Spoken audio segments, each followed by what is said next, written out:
你以为女皇这张牌是在告诉你人生会突然变得很顺、很富有、很幸福吗？其实不是，女皇真正要告诉你的，不是好运会自己来，而是当你懂得滋养自己，照顾关系，培养能力，让生命慢慢长出结果时，你才会真正进入丰盛。很多人看到女皇，第一个想到的是爱情、怀孕、金钱、享受、美丽、富足，这些都没有错。可是如果只把女皇看成享受成果，就会忽略她最重要的智慧。女皇不是天上掉下来的礼物，它是土地本身。土地不会每天大喊自己多有价值，但只要种子放进去，给它时间、阳光、水分与耐心，它就能慢慢长出生命。女皇的力量就是这种让事物成长，让关系成熟，让人生变得有温度的力量。在韦特塔罗牌里，女皇坐在柔软的椅垫上，四周有森林、河流、麦穗与丰盛的大自然。她不像魔法师那样站着施展意志，也不像女祭司那样安静守护秘密。她的力量比较接近孕育，她不是急着证明自己，而是让生命在她身边自然生长。她头上戴着12颗星星的冠冕，象征12星座，也象征自然周期、时间流动与宇宙秩序。这代表女皇懂得一件事，真正有价值的东西都需要时间，感情需要时间培养，能力需要时间累积，财富需要时间经营。一个人的自信也不是靠别人称赞几句就能建立，而是你长期看见自己值得被爱，值得被照顾，值得拥有好生活之后慢慢长出来的。女皇身上的长袍晕满16图案，16象征生命力、繁衍、创造与女性能量。这不只是指生育，也代表所有形式的创造力。你写出一篇文章，做出一个作品，经营一段关系，打造一个事业，照顾一个家庭，甚至把自己从低潮中重新养回来，这些都是女皇的力量。所以女皇不是只有母亲才懂得牌，而是每一个愿意把生命照顾好的人都能活出女皇。她旁边有维纳斯的符号，代表爱、美、吸引力与价值感。这里的爱不只是浪漫爱情，而是一种我愿意让生命变得更美好的态度。女皇提醒我们，人生不能只有效率、责任、压力与忍耐，人也需要美感、感受、陪伴、休息、温柔与享受。如果你一直逼自己前进，却从来不照顾自己的心，你的人生会越来越乾枯。如果你一直付出，却从来不让自己被滋养，你的爱会慢慢变成委屈。如果你一直追求成果，却不愿意照顾过程，那么就算成功了，也很难真正感到幸福。女皇最核心的主题就是丰盛不是索取来的，而是滋养出来的。如果把女皇对应到易经的智慧，它很像坤卦的力量。坤为地，地势坤，君子以厚德载物。大地不争不抢，不急着表现，却能承载万物，孕育万物。坤卦的柔顺不是软弱，而是一种深厚的承载力。女皇也是如此，她的温柔不是没有原则，她的包容不是任人消耗，她的爱也不是无止境牺牲。真正的女皇不是把自己榨钱去成全别人，而是先让自己成为一片肥沃的土地。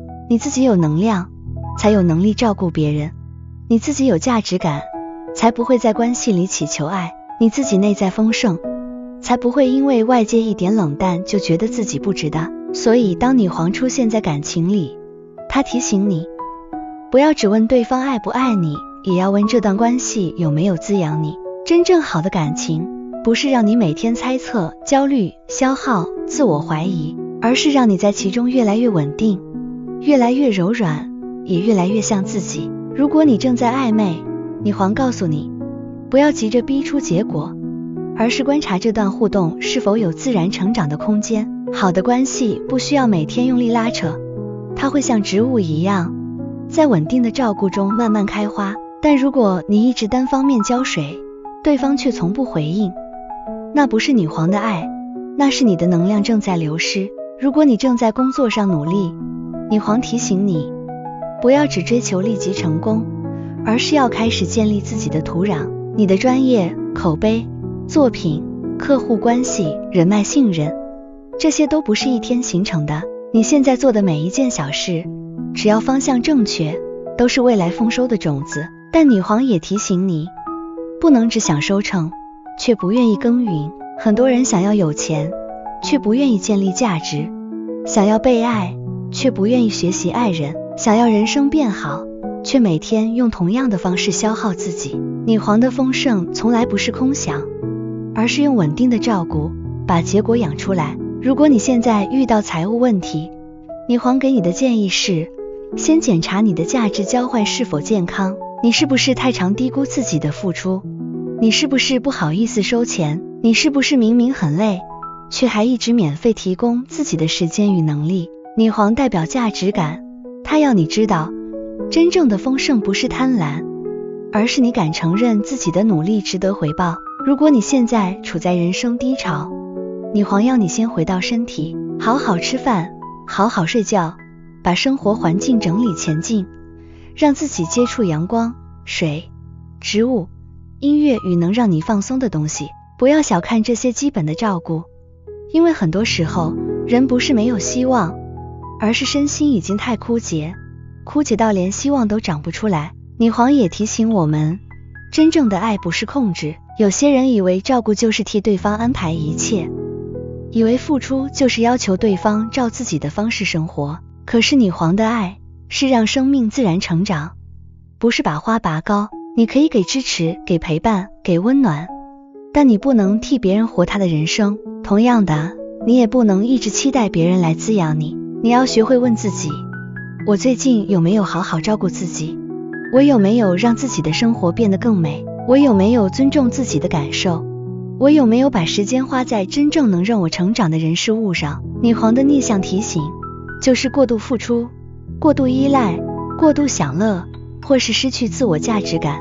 当你用照顾别人来证明自己值得被爱，当你用购物、饮食、娱乐来填补内在空洞，当你只想要结果却不愿意培养根基，女皇的能量就会变成失衡。所以女皇给我们的建议很实际，在感情里，请选择能滋养你的人，不要一直追逐让你枯萎的人。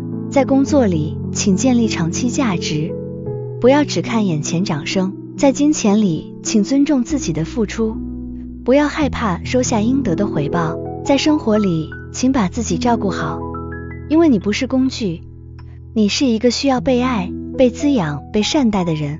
女皇不是要你变得懒散，也不是要你沉溺享受，她要你明白，人生真正的丰盛是从内在的富足感开始。当你不再用匮乏的心去抓取世界，而是用稳定、温柔、有价值的方式去经营自己，你会发现很多事情会开始自然靠近你。好的关系会靠近你，好的机会会靠近你，好的状态会靠近你，不是因为你什么都不用做，而是因为你终于把自己养成了一个能承接幸福的人。所以当你抽到女皇，请不要只问我会不会得到爱，我会不会变有钱，我会不会成功，你更应该问，我现在有没有在滋养自己？我正在种下什么种子？我给出去的爱是否也让我自己变得更好？我是否相信自己值得拥有丰盛？女皇要告诉你的，不是去追逐丰盛，而是先成为丰盛。当你愿意好好照顾自己，照顾你的生活，照顾你的能力，照顾你爱的人，也照顾你的界限，你的人生就会慢慢从钱库变成肥沃，从焦虑变成稳定，从匮乏变成有余。如果你最近也抽到女皇，或者你正处在一个需要被滋养，需要重新找回价值感的阶段，欢迎在留言区告诉我，你现在最需要女皇帮你丰盛起来的是感情、工作、金钱，还是自己的内在状态？也许你真正需要的不是更用力追赶人生，而是先把自己养回来。